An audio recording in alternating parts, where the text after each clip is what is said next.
तो अब हम बात करेंगे फर्टिलाइजेशन की, ठीक है। और फर्टिलाइजेशन में आप देखिए स्पर्म ओवम के कांटेक्ट के टाइम पे क्या होगा, ठीक है। तो आप देखिए फर्टिलाइजेशन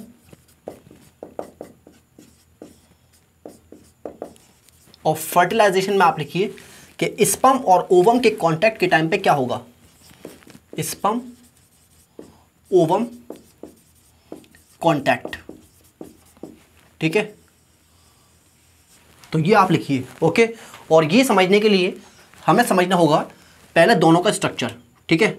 तो ये देखिए आप, यहाँ पर मैंने बनाया आपके स्पर्म, तो ये मैंने बनाया आपके क्या स्पर्म, कि मैं सिर्फ स्पर्म का हेड बनाऊंगा यहाँ पर, ठीक है।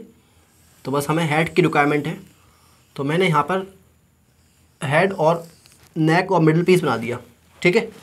और आप जानते हैं ये हेड में क्या है, ये हेड में है आपके न्यूक्लियस, ओके।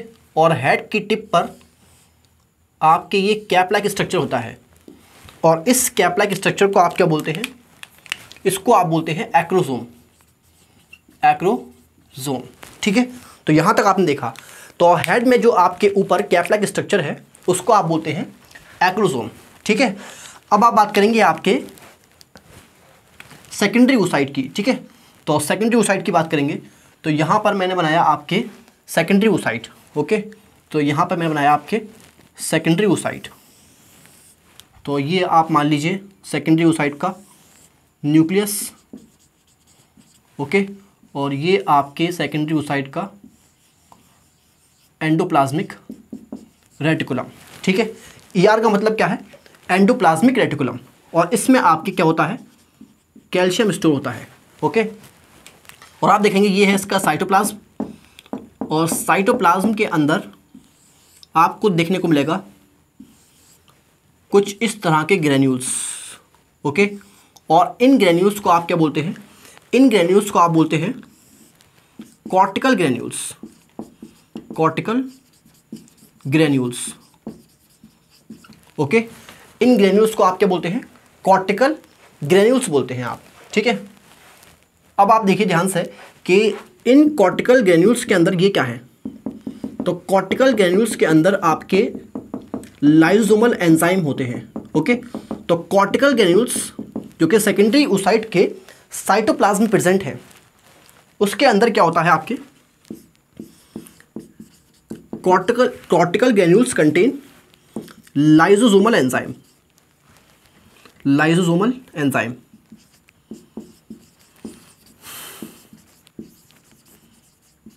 ओके। तो cortical granules contains lysosomal enzyme, okay. अब आप देखिए ये क्या है, ये है इसकी प्लाज्मा मेम्ब्रेन, ओके। ये है इसकी क्या, प्लाज्मा मेम्ब्रेन, प्लाज्मा मेम्ब्रेन। और प्लाज्मा मेम्ब्रेन की आउटर सरफेस को, ठीक है, जैसे मान लीजिए ये प्लाज्मा मेम्ब्रेन है, तो ये इसकी आउटर सरफेस है, ये इनर सरफेस है, और आउटर सरफेस को आप बोलते हैं विटेलाइन मेम्ब्रेन, ठीक है। इसको आप क्या बोलते हैं, विटेलाइन मेम्ब्रेन। तो विटेलाइन मेम्ब्रेन है क्या, outer surface of plasma membrane, okay, outer surface of plasma membrane, okay. और नेक्स्ट देखिए आप, इस प्लाज्मा मेम्ब्रेन की चारों तरफ एक और मेम्ब्रेन होती है जिसको आप क्या बोलते हैं, इसको आप बोलते हैं ज़ूना पेलुसिडा, ठीक है।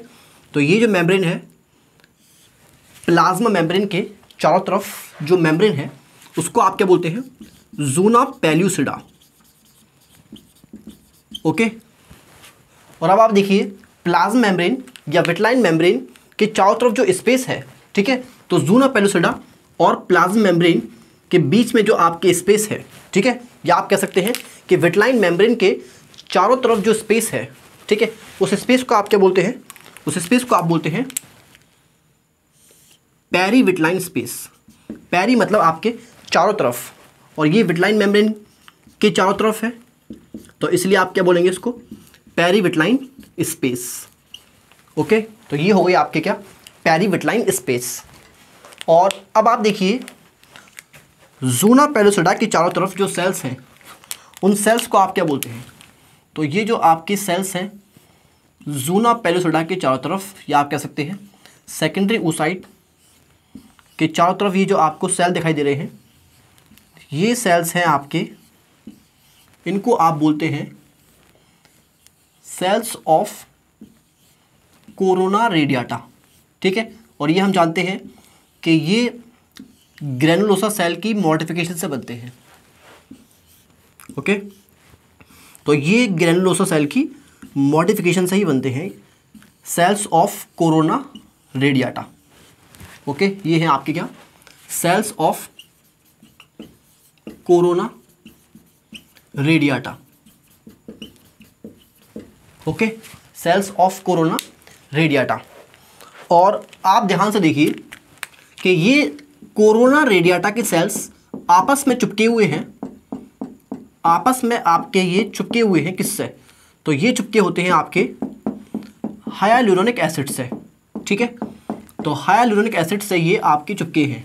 ओके, हाइलुरोनिक एसिड आपके यहाँ पर ग्राउंड सब्सटेंस है, हाइलुरोनिक एसिड। ये करता क्या है, ये सेल्स ऑफ कोरोना रेडियाटा के सेल्स को आपस में चिपकाता है। ठीक है, चिपका के रखता है। Glued cells of corona radiata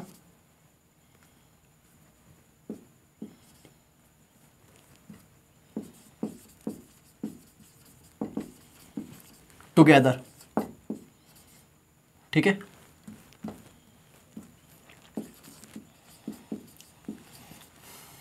okay, चलिए। और आप देखिए यहाँ पर कि जूना पेलुसिडा के ऊपर कुछ रिसेप्टर्स होते हैं, और इन रिसेप्टर्स को आप क्या बोलते हैं, इन रिसेप्टर्स को आप बोलते हैं glycoprotein receptor. Okay, glycoprotein receptors. Okay, और यहाँ देखेंगे आप कि प्लाज्मा मेम्ब्रेन के ऊपर भी रिसेप्टर्स होते हैं। ओके, तो सेकेंडरी oocyte की प्लाज्मा मेम्ब्रेन के ऊपर भी रिसेप्टर होते हैं, और इन रिसेप्टर का आपको नाम याद नहीं करना, रिसेप्टर ऑन प्लाज्मा मेम्ब्रेन। ठीक है, तो ये आपने देख लिया इसका स्ट्रक्चर, ये आपने इसका स्ट्रक्चर देख लिया। ठीक है, तो आप देखेंगे सबसे बाहर क्या है, सेल्स ऑफ कोरोना रेडियाटा, जो कि आपके आपस में चिपके होते हैं किससे, हाइलुरोनिक एसिड से। ओके, और उसके बाद आप देखेंगे जूना पेलुसिडा। ठीक है, ये ग्लाइकोप्रोटीन की लेयर होती है, इसके बारे में हम ऑलरेडी बात कर चुके हैं, जो कि आपके सेकेंडरी oocyte ही अपने चारों तरफ बनाता है। और इसके बाद आप देखेंगे ये प्लाज्मा मेम्ब्रेन है, और प्लाज्मा मेम्ब्रेन की जो आउटर सरफेस है उसको आप क्या बोलते हैं, विटलाइन मेम्ब्रेन। ओके, और विटलाइन मेम्ब्रेन की चारों तरफ जो स्पेस है उसको आप बोलते हैं पेरीविटलाइन स्पेस। ठीक है, और जूना पेलुसिडा के ऊपर जो रिसेप्टर्स हैं इनको आप बोलते हैं ग्लाइकोप्रोटीन रिसेप्टर्स। ठीक है, काफ़ी तरह के होते हैं ये, जैसे आपके ZP1, ZP2, ZP3, ZP4, इतना हमें पढ़ना नहीं है। ओके, और आप देखेंगे प्लाज्मा मेम्ब्रेन के ऊपर भी रिसेप्टर्स होते हैं, कुछ स्पेसिफिक रिसेप्टर, उनको आप क्या बोलते हैं, उनका आपको नाम याद नहीं करना। ठीक है, और आप देखेंगे यहाँ पर अंदर न्यूक्लियस है, ये आपके एंडोप्लाज्मिक रेटिकुलम है, और साइटोप्लाज्म में आप देखेंगे कुछ ग्रेन्यूल्स मिलते हैं, ग्रेनुलर स्ट्रक्चर मिलते हैं। ठीक है, मतलब बैग लाइक स्ट्रक्चर मिलेंगे आपको, जिसमें आपके लाइसोसोमल एंजाइम होते हैं। ओके, तो ये आपने देख लिया सेकेंडरी oocyte का स्ट्रक्चर। तो ये है आपके क्या, सेकेंडरी oocyte। और ये सेकेंडरी oocyte आपके, आप जानते हैं कि ये अरेस्टेड होता है, जो ओवरी सेकेंडरी oocyte को रिलीज करती है ओवुलेशन के टाइम पे, वो आपके अरेस्टेड होता है। ये हम ऑलरेडी पढ़ चुके हैं oogenesis में। तो ये आपके अरेस्ट होता है किसमें, मेटाफेज 2 में अरेस्टेड होता है ये। ओके, तो मेटाफेज 2 ऑफ मियोसिस 2 के मेटाफेज 2 में। और यहां आप देखेंगे एक्रोसोम के अंदर क्या होते हैं, एक्रोसोम के पास होते हैं आपके एंजाइम्स। ठीक है, तो आप लिखेंगे फिल्ड विद एंजाइम्स। ओके, तो ये भी आपके किससे भरे होते हैं, एक्रोसोम में भी आपके एंजाइम्स होते हैं, और इन एंजाइम्स को आप क्या बोलते हैं, इन एंजाइम्स का नाम होता है स्पम लाइसेंस। ओके, तो स्पम लाइसेंस आपके फिल्ड होते हैं एक्रोसोम के अंदर, और स्पम लाइसेंस में आप देखेंगे स्पम लाइसेंस में आपके तीन तरह के एंजाइम हैं। ओके, एक है आपके एक्रोसिन, ओके, एक है आपके कोरोना पेनिट्रेटिंग एंजाइम्स, ठीक है, और एक है आपके हायालुरोनाइडेस।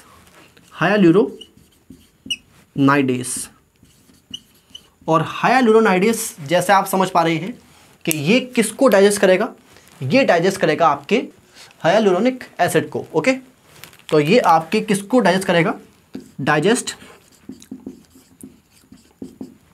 हायालुरोनिक एसिड, ठीक है, हायालुरोनिक एसिड को डाइजेस्ट करेगा ये। और कोरोना पेनिट्रेटिंग एंजाइम ये डाइजेस्ट करेंगे आपके किसको, ये डाइजेस्ट करते हैं आपके कोरोना रेडियाटा को, ठीक है। और एक्रोसिन डाइजेस्ट करता है आपके ज़ूना पेलुसिडा,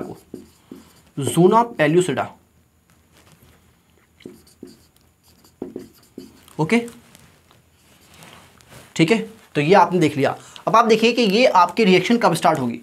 तो अब आप देखेंगे कि जब आपके ये जो स्पर्म है, ओके, ये जो आपके स्पर्म है, मैं एक और बनाता हूँ यहाँ पे, ये मान लीजिए आपके क्या है, ग्लाइकोप्रोटीन रिसेप्टर।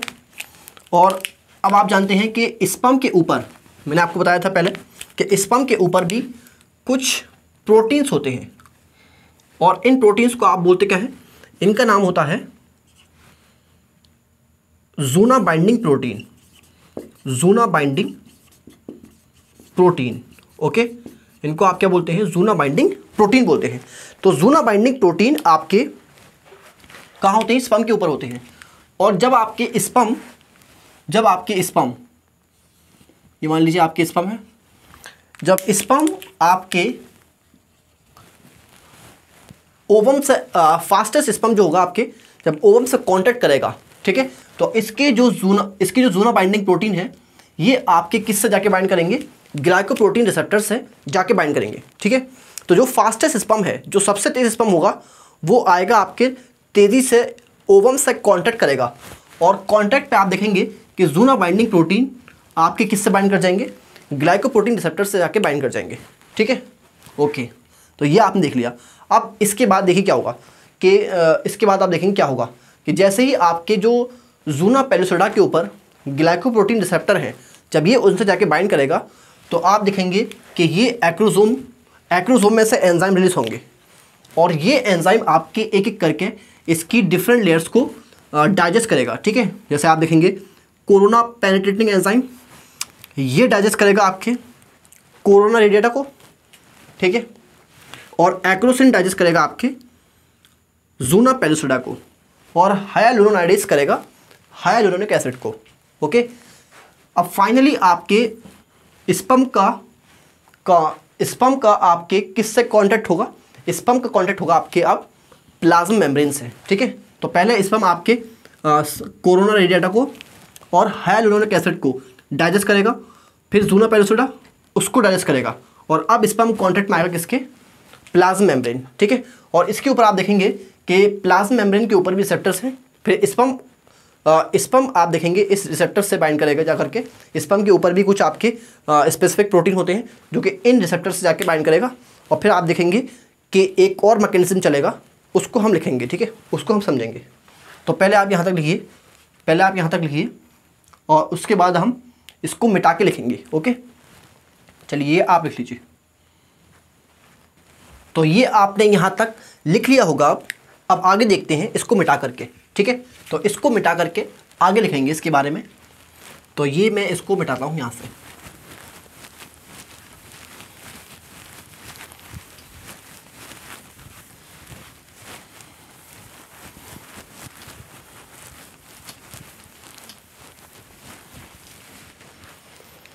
यहाँ देखिए तो आप देखेंगे जब स्पर्म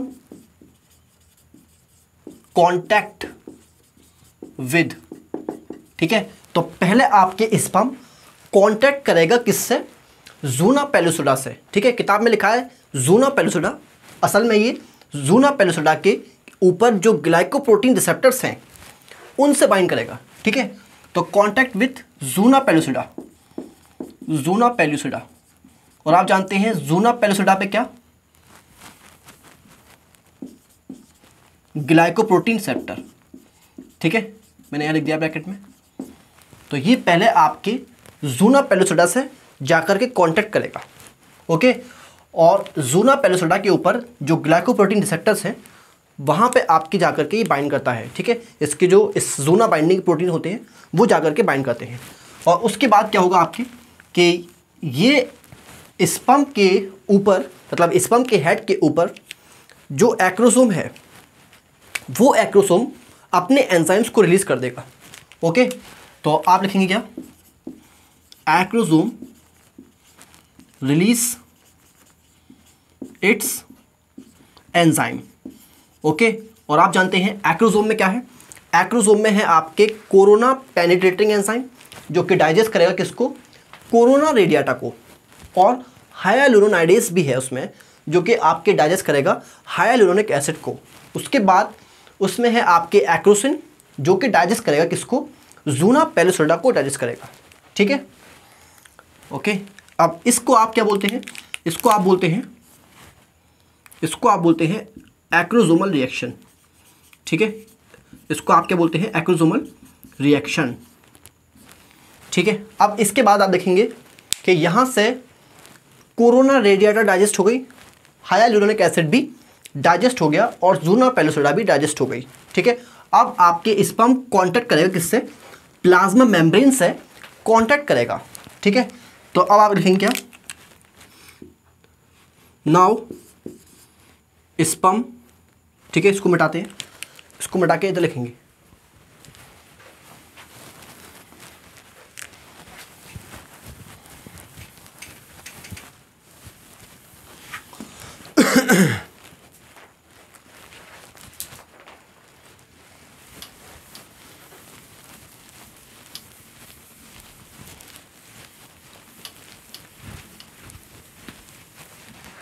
ओके। तो अब आप लिखेंगे क्या, and then with plasma membrane, okay. तो पहले आपके स्पर्म ने किससे कांटेक्ट किया, पहले स्पर्म आपके ज़ूना पेलुसिडा से कांटेक्ट करेगा, ठीक है। और उसके बाद आपके प्लाज्मा मेम्ब्रेन से, ठीक है। तो प्लाज्मा मेम्ब्रेन के ऊपर कुछ स्पेसिफिक रिसेप्टर्स होते हैं, वहाँ जाकर के आपके स्पर्म के ऊपर जो कुछ स्पेसिफिक प्रोटीन होते हैं वो जाकर के बाइंड करते हैं, ठीक है। तो इसके बाद आप देखेंगे क्या होगा,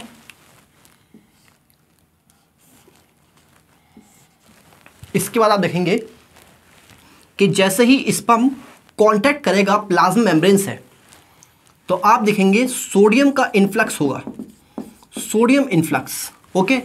तो ये मान लीजिए आपके सेकेंडरी ओसाइट है, तो सेकेंडरी ओसाइट की प्लाज्मा मेम्ब्रेन पहले बाहर से कैसे थी, पॉजिटिव, ओके। और अब यहाँ पर क्या एंटर कर गया, सोडियम एंटर कर गया, ठीक है। और अंदर से कैसी थी आपके, नेगेटिव। तो पहले मेम्ब्रेन आपके पोलराइज थी, अब सोडियम की एंट्री की वजह से आप देखेंगे क्योंकि सोडियम पॉजिटिव चार्ज है, तो सोडियम की एंट्री की वजह से यहाँ पर आपके अंदर पॉजिटिव चार्ज और बाहर आपके नेगेटिव चार्ज हो जाएगा, ठीक है। तो सोडियम अंदर चला गया, सोडियम का इन्फ्लक्स हो गया, तो इसकी वजह से आप देखेंगे अंदर पॉजिटिव और बाहर आपके नेगेटिव चार्ज आ गया, ठीक है। तो अब क्या हो गया, तो ये मेम्ब्रेन आपके डीपोलराइज हो गई, ठीक है। तो इसको आप क्या लिखेंगे, depolarization of plasma membrane of secondary oocyte. तो सेकेंडरी ओसाइट की प्लाज्मा मेम्ब्रेन डीपोलराइज कर जाएगी, ठीक है। और अब ऐसी मेम्ब्रेन को दूसरे स्पर्म आपके रिकॉग्नाइज नहीं कर पाएंगे, पहचान नहीं पाएंगे, ठीक है। तो आप लिखेंगे कि sperm can not recognize, okay. तो जो फर्स्ट स्पर्म आएगा सबसे पहले, जो फास्टेस्ट स्पर्म होगा जो आपके इस ओवम से कांटेक्ट करेगा, ठीक है, और वो ओवम की प्लाज्मा मेम्ब्रेन को डीपोलराइज कर देगा। और अब आप देखेंगे कि जो दूसरे स्पर्म हैं वो उसको पहचान नहीं पाएंगे, ठीक है। तो दूसरे स्पर्म उसको फर्टिलाइज नहीं कर पाएंगे, ओके। और इसको आप क्या बोलते हैं, फास्ट ब्लॉक टू पॉलीस्पर्मी। ठीक है, तो पहले लिख देता हूँ मैं यहाँ पे, block entry of additional sperm, additional sperm, block entry of additional sperm मतलब आपके दूसरे स्पर्म आपके यहाँ पर नहीं आ पाएंगे। ओके, और इसको आप क्या बोलते हैं, fast block, fast block to polyspermy. ठीक है, अभी बताऊंगा स्लो ब्लॉक भी होता है। ठीक है, आपकी ये तो फास्ट मैकेनिज्म है, जैसे आपके स्पर्म ओवम की या सेकेंडरी oocyte की प्लाज्मा मेम्ब्रेन से कांटेक्ट करेगा, ये फौरन डिपोलराइज कर जाएगी। ठीक है, इसलिए आप इसको क्या बोलते हैं, फास्ट ब्लॉक। अभी हम बात करेंगे स्लो ब्लॉक की। ठीक है, तो यहाँ तक आप देख लिया। अब आप लिखिए यहाँ पे कि प्लाज्मा मेम्ब्रेन से बाइंडिंग के बाद एक तो सोडियम इन्फ्लक्स होगा और एंडोप्लाज्मिक रेटिकुलम से जो कैल्शियम है वो कहाँ जाएगा आपके, वो आपके आ जाएगा साइटोप्लाज्म में। ठीक है, तो आप लिखेंगे calcium release into, calcium released from endoplasmic reticulum into cytoplasm. तो साइटोप्लाज्म में आ जाएगा आपके क्या, कैल्शियम। ठीक है, तो कैल्शियम कहाँ जाएगा आपके, साइटोप्लाज्म में आ जाएगा फ्रॉम ईआर। ओके, अब देखिए इसके बाद क्या होगा कि कैल्शियम जैसे ही साइटोप्लाज्म में आएगा तो इससे दो चीज़ होंगी। ठीक है, तो दो चीज़ क्या आपके, एक तो आपके आप देखेंगे कि एक आप देखेंगे कि सेकेंडरी oocyte जो कि अरेस्टेड था मियोसिस 2 में, मेटाफेज 2 ऑफ मियोसिस 2 में अरेस्टेड था, ये अपना मियोसिस 2 कंप्लीट कर लेगा। ठीक है, तो मियोसिस 2 रिज्यूम का मतलब होगा दोबारा स्टार्ट कर लेगा, रिज्यूम इट्स मियोसिस 2। ओके, तो मियोसिस 2 ये दोबारा स्टार्ट कर लेगा और कंप्लीट कर लेगा। ओके, तो कैल्शियम की रिलीज से आपके मियोसिस 2 ट्रिगर हो जाएगी और वो आपकी मियोसिस 2 दोबारा शुरू हो जाएगी जो कि अरेस्टेड थी। और दूसरा क्या होगा आपकी कि जो कॉर्टिकल ग्रेन्यूल्स मैंने आपको दिखाई थी। ठीक है, तो मैंने साइटोप्लाज्म में कुछ कॉर्टिकल ग्रेन्यूल्स दिखाए थे आपको, और वो कॉर्टिकल ग्रेन्यूल्स आपके बाहर की तरफ मूव करेंगे और प्लाज्मा मेम्ब्रेन से जाकर के फ्यूज कर जाएंगे। ठीक है, तो इसको आप क्या बोलते हैं, इसको आप बोलते हैं एक्सोसाइटोसिस। ठीक है, तो एक्सो का मतलब क्या होता है आपके बाहर, क्योंकि ये बाहर जा रहे हैं साइटोप्लाज्म से, सेल से बाहर निकल रहे हैं, तो इसको आप क्या बोलते हैं, एक्सोसाइटोसिस। एक्सो मतलब बाहर, अगर अंदर आ रहे होते बाहर से तो आप इसको आप क्या बोलते हैं, एंडोसाइटोसिस, क्योंकि ये बाहर जा रहे हैं तो इसीलिए आप इसको क्या बोलेंगे, एक्सोसाइटोसिस। ठीक है, तो यहाँ पे क्या होगा, एक्सोसाइटोसिस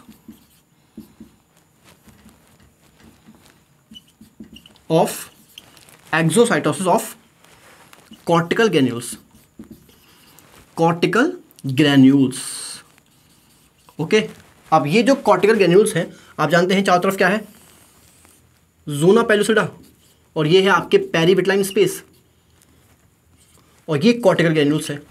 तो कॉर्टिकल ग्रेन्यूल्स जब आपके बाहर जाएंगे इस प्लाज्मा मेम्ब्रेन से फ्यूज कर जाएंगे और अपने अंदर के जो लाइसोसोमल एंजाइम हैं उन लाइसोसोमल एंजाइम को कहाँ छोड़ देंगे, पेरीविटलाइन स्पेस में छोड़ देंगे। ठीक है, तो कॉर्टिकल ग्रेन्यूल्स जो साइटोप्लाज्म में थे वो मूव किए बाहर, एक्सोसाइटोसिस हुआ, और अब ये प्लाज्मा मेम्ब्रेन से फ्यूज कर गए और अपना जो कंटेंट है इनके अंदर है क्या, लाइसोसोमल एंजाइम्स, वो लाइसोसोमल एंजाइम को ये कहाँ छोड़ देंगे, पेरीविटलाइन स्पेस में छोड़ देंगे। ठीक है, तो आप लिखेंगे क्या, रिलीज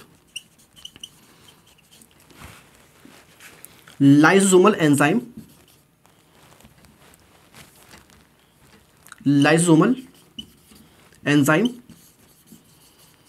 इन पेरीविटलाइन स्पेस। ठीक है, तो पेरीविटलाइन स्पेस में ये अपने लाइसोसोमल एंजाइम को छोड़ देंगे। ठीक है, पूरा लिख देता हूं मैं,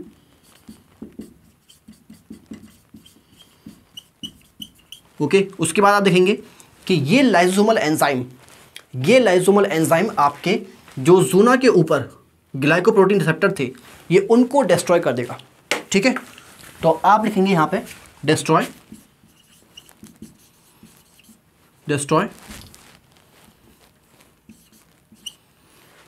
रिसेप्टर ऑन, जो ग्लाइकोप्रोटीन रिसेप्टर थे ज़ोना पेलुसिडा। ठीक है, और इसकी वजह से आप देखेंगे कि दूसरे स्पर्म अब ओवम से इंटरेक्ट नहीं कर सकते। ठीक है, क्योंकि ये स्पर्म जब आता है तो सबसे पहले इन्हीं ग्लाइकोप्रोटीन रिसेप्टर से जो ज़ोना के ऊपर प्रेजेंट है ज़ूना पेलिसोडा के ऊपर जो प्रेजेंट है ग्लाइकोप्रोटीन रिसेप्टर, सबसे पहले स्पर्म इन्हीं से जाके इंटरेक्ट करता है, कॉन्टैक्ट करता है। क्योंकि ये नहीं होंगे आपके, तो फिर आपके दूसरे स्पर्म ओवम से इंटरेक्ट नहीं कर पाएंगे। ठीक है, तो आप लिखेंगे यहाँ डिस्ट्रॉय रिसेप्टर ऑन ज़ूना पेलिसोडा एंड इससे क्या होगा आपके block entry of additional sperm. तो एडिशनल स्पर्म आपके नहीं आ पाएंगे, एडिशनल स्पर्म आपके नहीं आ पाएंगे। इसको आप क्या बोलते हैं, इसको आप बोलते हैं स्लो ब्लॉक टू पॉलीस्पर्मी। ठीक है, तो पॉलीस्पर्मी मतलब मल्टीपल स्पर्म्स, तो मल्टीपल स्पर्म्स इसको आपके मल्टीपल स्पर्म की एंट्री ब्लॉक हो जाएगी। ठीक है, तो ये आपके स्लो मैकेनिज्म है, इसलिए आप इसको क्या बोलते हैं, slow block to polyspermy. Okay, तो ये आपके यहाँ तक समझ में आ गया होगा। तो स्पर्म जब कांटेक्ट में आएगा ज़ूना पेलिसोडा के, सबसे पहले ज़ूना पेलिसोडा के, तो एक्रोसोम अपने एंजाइम को रिलीज कर देगा और इसी को आप क्या बोलते हैं, एक्रोसोमल रिएक्शन। ठीक है, और उसके बाद ये प्लाज्मा मेम्ब्रेन से कांटेक्ट करेगा और क्या होगा, सोडियम का इन्फ्लक्स होगा और सेकेंडरी oocyte की प्लाज्मा मेम्ब्रेन डीपोलराइज कर जाएगी। ठीक है, अब दूसरे स्पर्म इसको पहचान नहीं पाएंगे। ओके, और इसको आप क्या बोलते हैं, फास्ट ब्लॉक टू पॉलीस्पर्मी। और कैल्शियम जो रिलीज होगा एंडोप्लाज्मिक रेटिकुलम से साइटोप्लाज्म में, इससे क्या होगा आपके, इससे आपके सेकेंडरी oocyte जो कि अरेस्टेड था मियोसिस में, मियोसिस 2 के मेटाफेज 2 फेज में, वो आपके स्टार्ट हो जाएगा और मियोसिस 2 कंप्लीट हो जाएगी। और दूसरा आप देखेंगे कॉर्टिकल ग्रेन्यूल्स जो कि साइटोप्लाज्म में थे, वो मूव करेंगे और फ्यूज कर जाएंगे प्लाज्मा मेम्ब्रेन से और अपने अंदर के लाइसोसोमल एंजाइम को कहाँ छोड़ देंगे, पेरीविटलाइन स्पेस में, जो कि आपके ज़ूना को डिस्ट्रॉय कर देगी। ज़ूना के ऊपर जो आपके ग्लाइकोप्रोटीन है उनको डिस्ट्रॉय कर देगी और जिससे आपके दूसरे स्पर्म उससे कांटेक्ट नहीं कर पाएंगे, इंटरेक्ट नहीं कर पाएंगे। ठीक है, और इसको आप क्या बोलते हैं, स्लो ब्लॉक टू पॉलीस्पर्मी। ठीक है, अब आप बताइए एक सवाल, ड्यूरिंग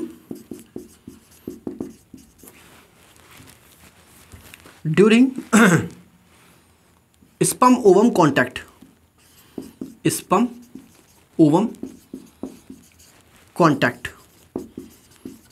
ठीक है, तो आप बताइए डैश मेम्ब्रेन या मेम्ब्रेन्स गेट्स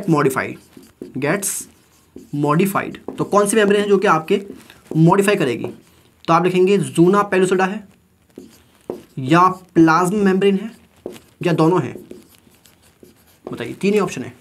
तो आंसर क्या होगा इसका, दोनों हैं। कैसे, जब आप देखेंगे प्लाज्मा मेम्ब्रेन से कांटेक्ट होगा तो प्लाज्मा मेम्ब्रेन डीपोलराइज कर जाएगी, डीपोलराइज।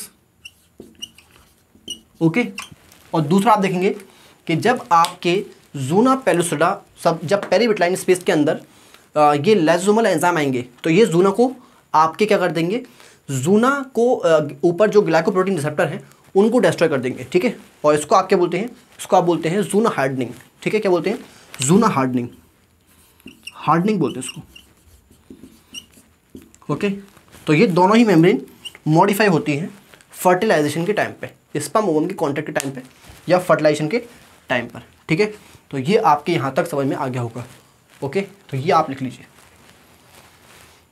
तो अब आप एक सवाल का जवाब दीजिए कि प्रेगनेंसी में मेंस्ट्रुअल साइकिल चलती रहती है या रुक जाती है, और अगर रुक जाती है तो आपके कैसे रुक जाती है। ठीक है, तो अब हम इसी सवाल का जवाब देखेंगे। ओके, तो आप क्वेश्चन लिखिए कि what if released ovum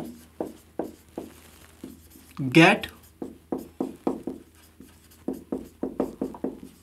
fertilised.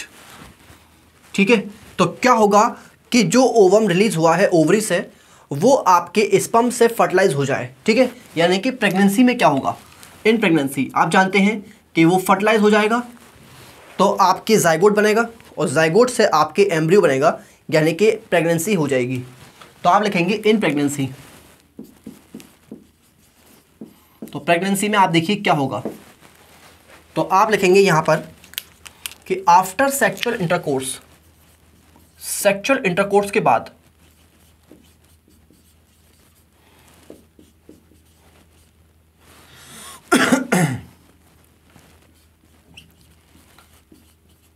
ठीक है, तो सेक्सुअल इंटरकोर्स के बाद आप जानते हैं कि ओवम की मुलाकात होगी किससे? स्पर्म से, और ये दोनों आपके फर्टिलाइज करके क्या बनाएंगे? जाइगोट। ठीक है, तो स्पर्म और ओवम मिलके बनाएंगे आपके जाइगोट, और जाइगोट आपके डिवाइड करके बनाएगा एम्ब्रियो। और एक एम्ब्रियो की स्टेज का नाम आपको मैंने पहले भी बताया था, जिसको आप बोलते हैं क्या? ब्लास्टोसिस्ट।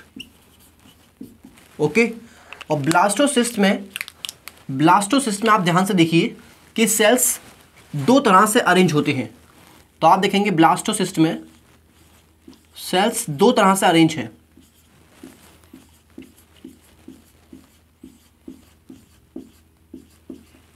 ओके, तो यहां पर आप देखिए कि जो आउटर सेल हैं, जो आपके आउटर सेल हैं, उन आउटर सेल को आप ट्रोफोब्लास्ट बोलते हैं। ठीक है, तो ये जो आउटर सेल हैं इनको आप बोलते हैं ट्रोफोब्लास्ट। ओके, और अंदर जो सेल हैं जो मैंने आपको रेड से दिखाए हैं, ये रेड सेल्स जो अंदर हैं इनको आप बोलते हैं inner cell mass. Inner cell mass, ठीक है, तो जो इनर सेल हैं उनको आप बोलते हैं इनर सेल मास, और जो बाहर सेल हैं उनको आप बोलते हैं ट्रोफोब्लास्ट। ठीक है, अब ध्यान से देखिए कि ये ट्रोफोब्लास्ट सीक्रेट करता है दो हार्मोन, और ये हार्मोन कौन कौन से हैं? ये हैं आपके प्रोजेस्टेरॉन। ओके, प्रोजेस्टेरॉन, और एक हार्मोन ये छोड़ता है HCG। तो HCG की फुल फॉर्म है ह्यूमन कोरियोनिक गोनाडोट्रोपिन।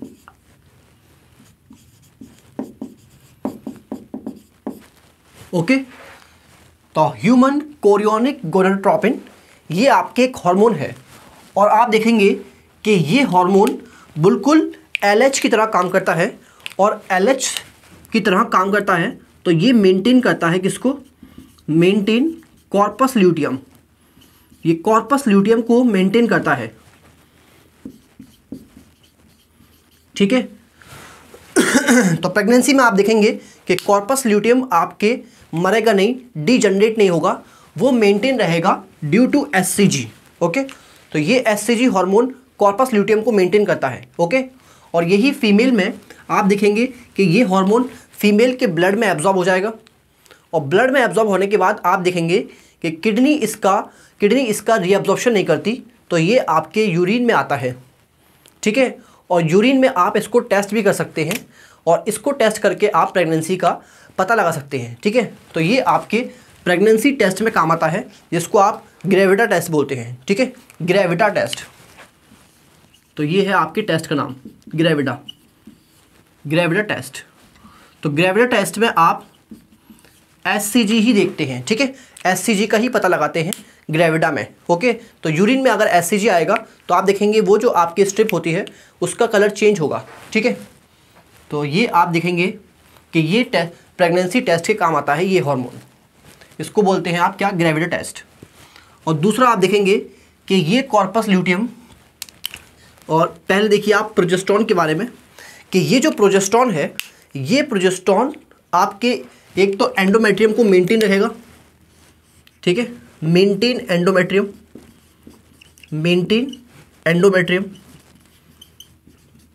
ओके, और एंडोमेट्रियम अगर मेंटेन रहेगी तो आप बताइए क्या मेंस्ट्रुएशन होगा?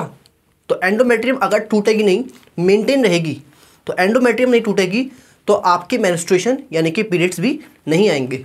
ठीक है, तो आप देखेंगे नो मेंस्ट्रुएशन, तो प्रेगनेंसी में आपके कोई मेंस्ट्रुएशन नहीं आते। ठीक है, आपके पीरियड्स नहीं आते प्रेगनेंसी में। ओके, और दूसरा देखेंगे आप कि ये एंडोमेट्रियम आपके इम्पॉर्टेंट है, एक तो ब्लास्टोसिस्ट के इम्प्लांटेशन के लिए। ओके, और ब्लास्टोसिस्ट के इम्प्लांटेशन के लिए इम्पॉर्टेंट है, और ये ब्लास्टोसिस्ट को न्यूट्रिशन भी प्रोवाइड करती है। ठीक है, तो एक तरह से आप कह सकते हैं कि ये एम्ब्रियो के डेवलपमेंट के लिए न्यूट्रिशन प्रोवाइड करती है, तो एक तरह से ये आपके मेंटेन करती है प्रेगनेंसी को, ठीक है। तो आप देखेंगे कि ये एंडोमेट्रियम क्या करती है, मेंटेन प्रेगनेंसी, मेंटेन प्रेगनेंसी।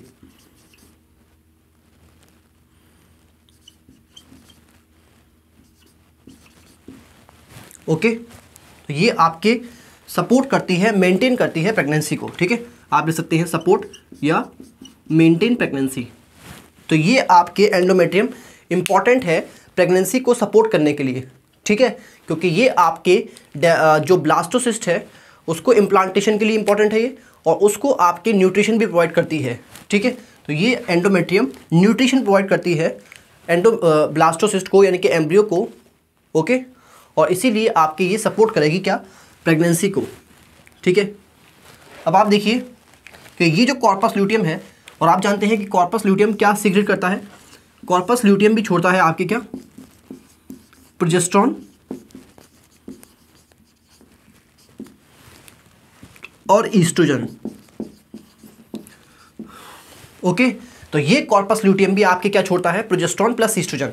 और आप जानते हैं कि प्रोजेस्टेरॉन, ये मेनली प्रोजेस्टेरॉन छोड़ता है और कुछ अमाउंट में आपकी ईस्ट्रोजन छोड़ता है। तो ये प्रोजेस्टेरॉन और ईस्ट्रोजन, प्रोजेस्टेरॉन और आपके ईस्ट्रोजन जब साथ में होते हैं तो ये आपके GnRH यानी कि gonadotropin releasing hormone, okay, gonadotropin releasing hormone को इनहिबिट करते हैं। हाइपोथैलेमस में गोनाडोट्रोपिन रिलीजिंग हार्मोन के सिक्रीशन को ये इनहिबिट करते हैं, ओके। और GnRH नहीं होगा तो आप देखेंगे कि गोनाडोट्रोपिन्स भी रिलीज नहीं होंगे। तो गोनाडोट्रोपिन्स जैसे कि आपके FSH और LH, जब ये नहीं है, ये एब्सेंट है ब्लड में, तो आप बताइए मुझे, आप बताइए क्या फॉलिकल की ग्रोथ होगी? तो आप लिखेंगे नो फॉलिकुलर ग्रोथ, क्या कह सकते हैं, नो ग्रोथ ऑफ फॉलिकल। और फॉलिकल ग्रो नहीं करेगा तो आप बताइए क्या एग का फॉर्मेशन होगा? नहीं होगा। और आप देखेंगे LH नहीं होगा तो LH क्या करता है आपके, LH ओवुलेशन रप्चर करता है ग्राफिन फॉलिकल को, रप्चर ऑफ ग्राफिन फॉलिकल।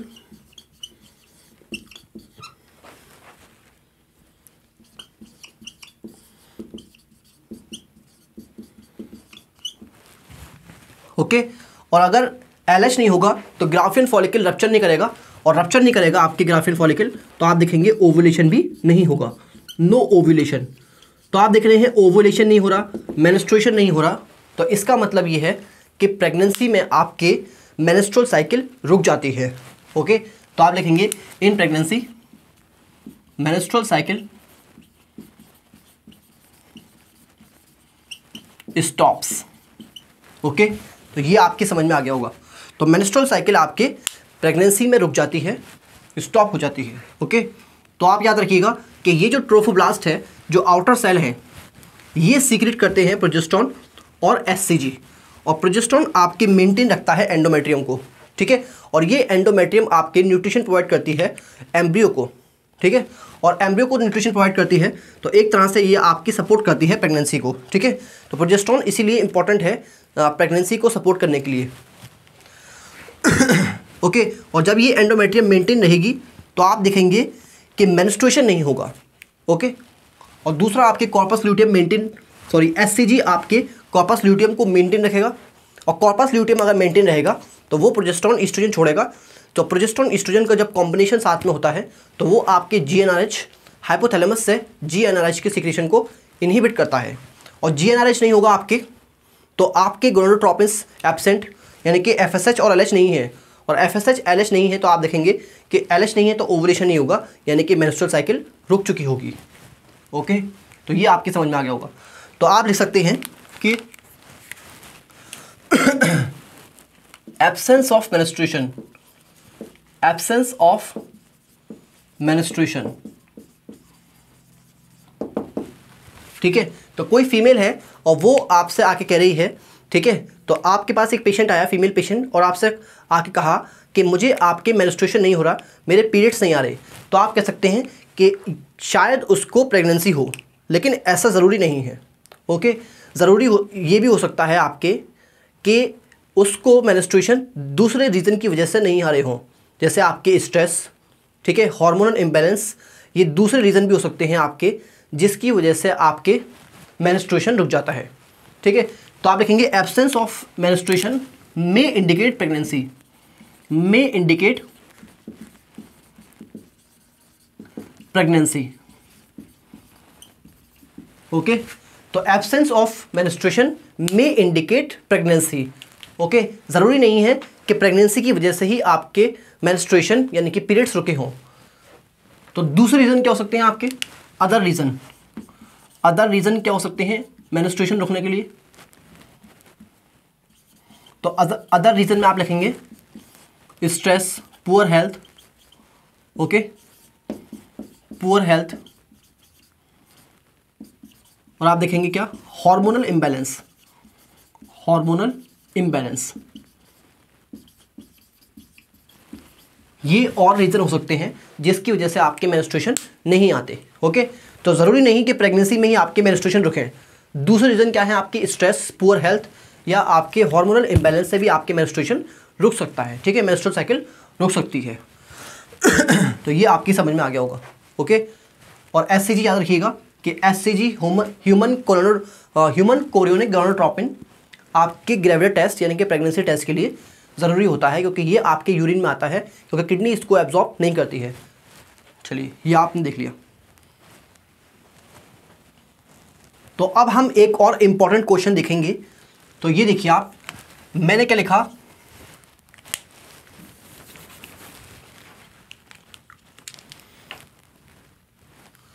तो अब आप एक और इम्पॉर्टेंट क्वेश्चन देखिए, और क्वेश्चन देखिए क्या है। मैंने लिखा आपके एक फीमेल है जिसके अंदर आपके मेंस्ट्रुअल साइकिल 32 डेज की है।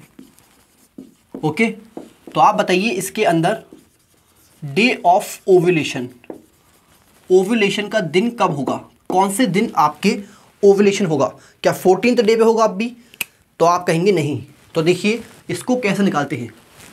तो आप बताइए कि ओव्यूलेशन कैसा होता है, जब आपके LH की वजह से ग्राफियन फॉलिकल रप्चर करेगा, तो ग्राफियन फॉलिकल में से निकलेगा आपके सेकेंडरी ओसाइट, और आपके क्या निकलेगा, उसका रिमेनिंग पार्ट, और वो रिमेनिंग पार्ट कन्वर्ट हो जाएगा किसके अंदर, कॉर्पस ल्यूटियम के अंदर। ठीक है, और कॉर्पस ल्यूटियम आप देखेंगे कि 14 डेज़ का ही रहता है। 14 डेज़ के बाद वो डीजेनरेट कर जाएगा, और जैसे ही वो डीजेनरेट कर जाएगा तो आपके मेंस्ट्रुअल साइकिल ख़त्म हो जाएगी। ओके, तो कॉर्पस ल्यूटियम जैसे ही आपके कंप्लीटली डीजेनरेट कर जाएगा 14 डेज़ में, मेंस्ट्रुअल साइकिल आपके ख़त्म हो जाएगी। ओके, तो आप कह सकते हैं कि ओव्यूलेशन के 14 डेज़ के बाद आपके मेंस्ट्रुअल साइकिल ख़त्म हो जाती है। तो मैं अगर 14 डेज़ माइनस कर दूं टोटल नंबर ऑफ़ डेज़ में से, तो आप कहेंगे कि डे ऑफ ओव्यूलेशन निकल के आएगा। ओके, चलिए, तो आप क्या लिखेंगे, डे ऑफ ओव्यूलेशन क्या होता है, number of days in menstrual cycle minus 14। तो यहाँ पे डे ऑफ ओव्यूलेशन क्या आएगा, 32 माइनस 14 यानी कि आएगा आपके 16th डे। तो 16th डे पे आपके यहाँ पे ओव्यूलेशन होगा। ओके, 16th डे पे यहाँ पे आपके नहीं 18th आएगा, सॉरी, ये आपके क्या होगा 18th डे पे आपके ओव्यूलेशन होगा। ठीक है, चलिए, ये आपकी समझ में आ गया होगा। अब आप देखिए ध्यान से एक और question, why does all copulation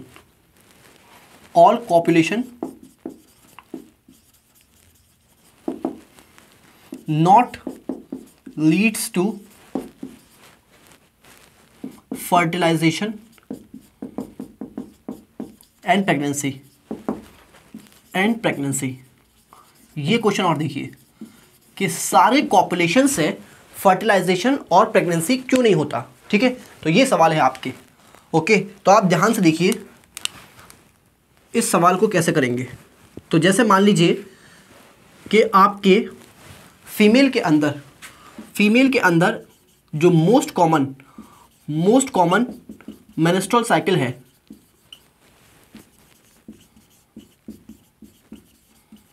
वो आपके होती है कितना, 26 to 30 डेज़ की।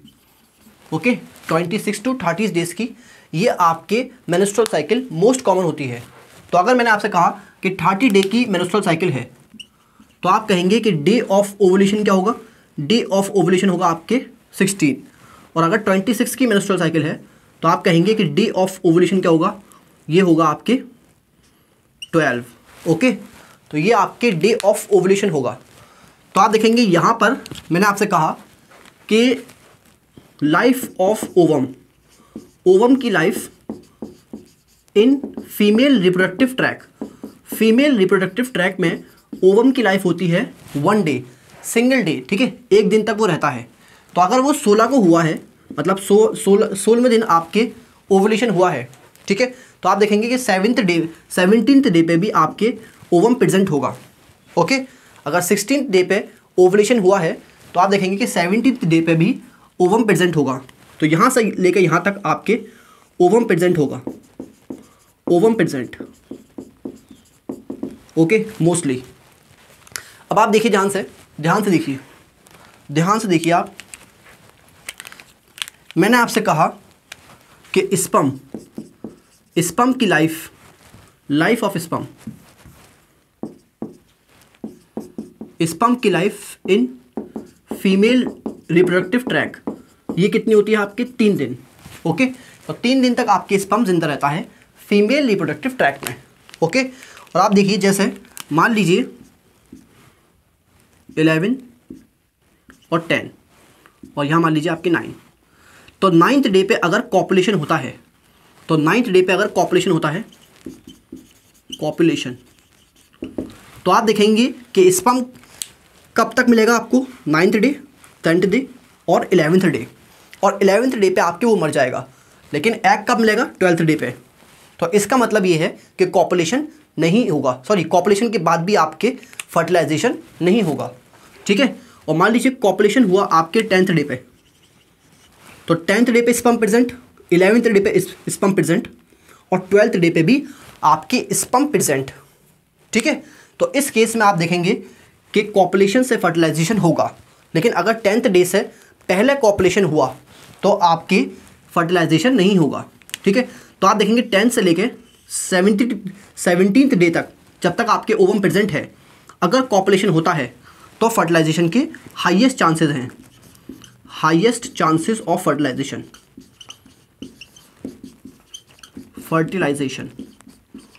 हाईएस्ट चांसेस ऑफ फर्टिलाइजेशन, ठीक है। और इस पीरियड को आप क्या बोलते हैं, इस पीरियड को आप बोलते हैं फर्टाइल पीरियड, ठीक है। तो फर्टाइल पीरियड इसको बोलते हैं, क्यों, क्योंकि यहाँ पर हाईएस्ट चांसेस होते हैं फर्टिलाइजेशन के, ठीक है। तो कॉपुलेशन, हर एक कॉपुलेशन से फर्टिलाइजेशन और प्रेगनेंसी क्यों नहीं होता, क्योंकि अगर आप देखेंगे कि 10th डे से पहले अगर कॉपुलेशन होगा, तो अगर 9th डे पे स्पर्म है तो 9th, 10th, 11th, वो 11th डे तक मर जाएगा, ठीक है। और आपके एग मोस्टली कब प्रेजेंट होता है, 12 to 17th डे पे, ठीक है। तो आप देखेंगे कि 10 to 17th डे पे अगर कॉपुलेशन होता है तो फर्टिलाइजेशन के हाईएस्ट चांसेस हैं, और इसी वजह से आप इसको क्या बोलते हैं, 10 to 17th डे को वो आप बोलते हैं फर्टाइल पीरियड। ओके, चलिए, तो आप लिखेंगे कि जो रिलीज ओवम है और स्पर्म है, वो दोनों एक साथ एम्पुला में पहुंचना चाहिए, तभी जा करके आपके फर्टिलाइजेशन होगा। और अगर वो साथ में नहीं पहुंचे, यानी कि अगर जैसे स्पर्म नहीं पहुंचा, स्पर्म कब नहीं पहुंचेगा, जब 10th डे से पहले कॉपुलेशन होगा। तो 10th डे से पहले कॉपुलेशन होगा तो स्पर्म वहाँ नहीं पहुंचेगा, और स्पर्म नहीं पहुंचेगा तो फर्टिलाइजेशन नहीं होगा।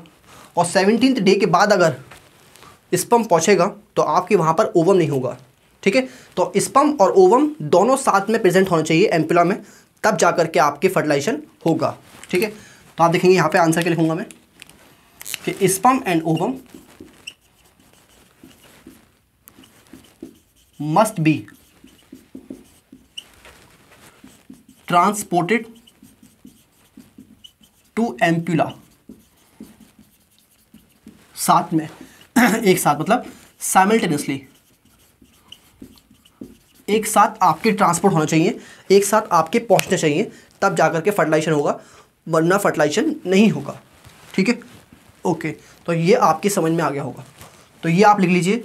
और नेक्स्ट क्वेश्चन लिखेंगे हम, नेक्स्ट क्वेश्चन लिखेंगे आपके कैपेसिटेशन कहाँ होता है, तो ये आप लिख लीजिए। तो नेक्स्ट क्वेश्चन देखिए आप, और नेक्स्ट क्वेश्चन है where does capacitation occur. Okay, तो कैपेसिटेशन आपके कहाँ होता है, ये सवाल है। वेयर डस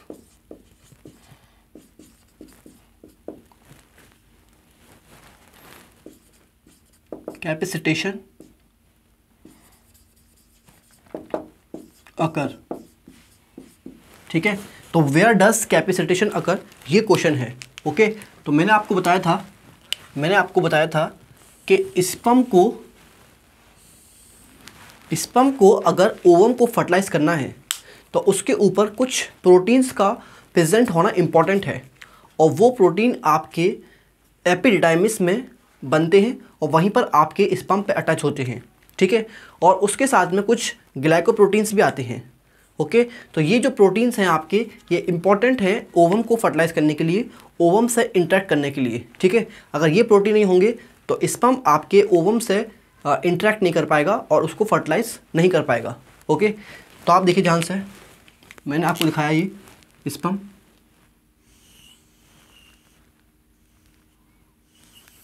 ठीक है। और अगर स्पर्म के ऊपर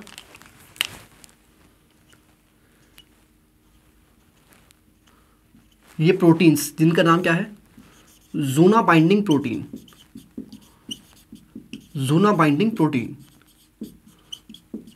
ओके। तो अगर स्पर्म के ऊपर ये ज़ूना बाइंडिंग प्रोटीन नहीं होंगे तो ये आपके ओवम से इंटरेक्ट नहीं कर पाएगा और ओवम को फर्टिलाइज नहीं कर पाएगा। ओके, और ये ज़ूना बाइंडिंग प्रोटीन आपके इस पे एपिडिडाइमिस में लगते हैं, ठीक है, जिसको आप फंक्शनल मैच्योरेशन बोलते हैं। ओके, तो यहाँ पर ज़ूना बाइंडिंग प्रोटीन के अलावा एपिडिडाइमिस में कुछ ग्लाइकोप्रोटीन भी लगते हैं इसके ऊपर। ओके, ग्लाइकोप्रोटीन और कोलेस्ट्रॉल, ताकि इन ज़ूना बाइंडिंग प्रोटीन को प्रोटेक्ट किया जा सके, ठीक है। तो इन ज़ूना बाइंडिंग प्रोटीन को प्रोटेक्ट करने के लिए ये कोलेस्ट्रॉल और आपके ग्लाइकोप्रोटीन्स भी लगते हैं, ठीक है। तो ये ग्लाइकोप्रोटीन एंड कोलेस्ट्रॉल,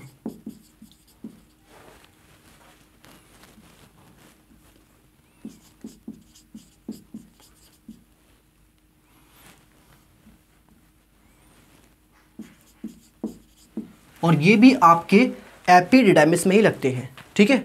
तो मैंने आपको बताया कि स्पर्म आपके जब सेमिनिफेरस ट्यूब्यूल में बन जाएगा तो वो आपके कहाँ पहुँचेगा, एपिडिडाइमिस में, और एपिडिडाइमिस में उसके ऊपर ज़ूना बाइंडिंग प्रोटीन और उसके ऊपर आपके लगेंगे क्या, कुछ ग्लाइकोप्रोटीन और कोलेस्ट्रॉल लगेंगे, ठीक है।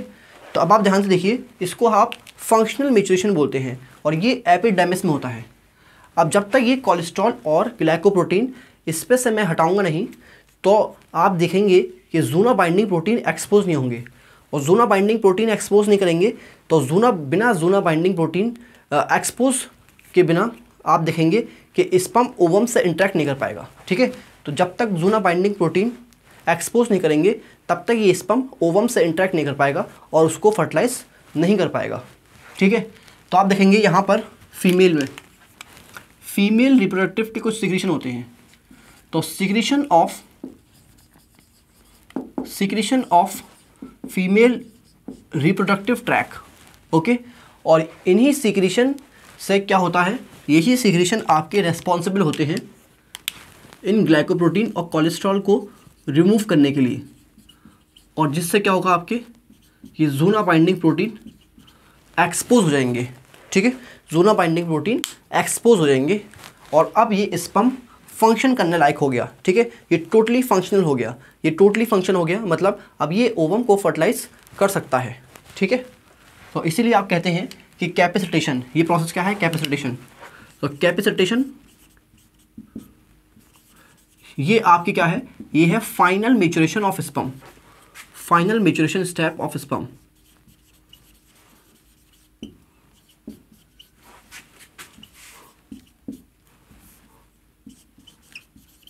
ठीक है। और ये कहाँ होता है आपके, ये होता है आपके अकर इन फीमेल रिप्रोडक्टिव ट्रैक, ठीक है।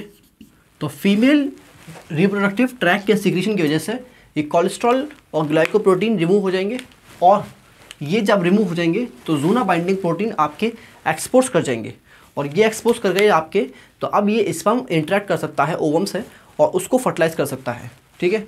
और इसी प्रोसेस को आप क्या बोलते हैं, इसी रिमूवल को आप क्या बोलते हैं, इसको आप बोलते हैं फाइनल मैच्योरेशन ऑफ स्पर्म या कैपिटेशन, ठीक है। और ये कहाँ होता है, फीमेल रिप्रोडक्टिव ट्रैक में होता है।